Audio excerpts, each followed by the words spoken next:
Okay.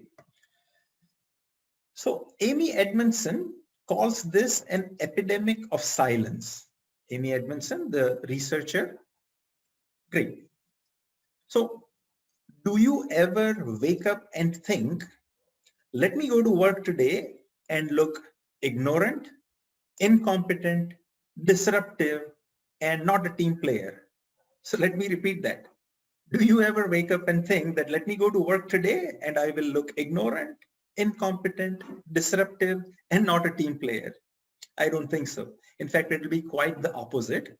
We want to look smart, capable, and helpful, and what psychologists call impression management.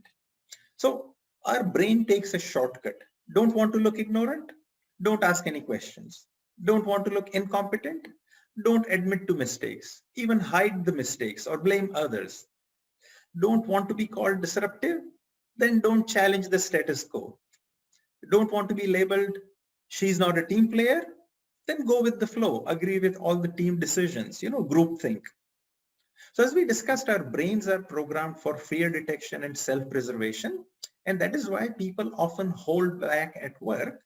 And as I said, Dr. Amy Edmondson calls this an epidemic of silence in the workplace.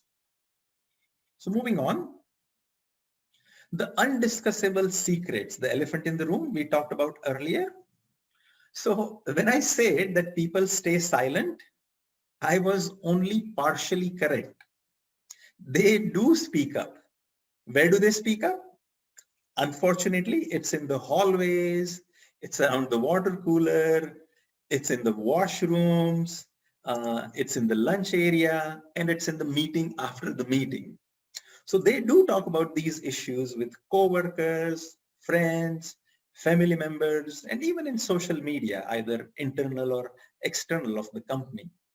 So unfortunately, talking about these issues in a setting where they cannot be explored or explained, understood, or resolved, it's just a waste of time.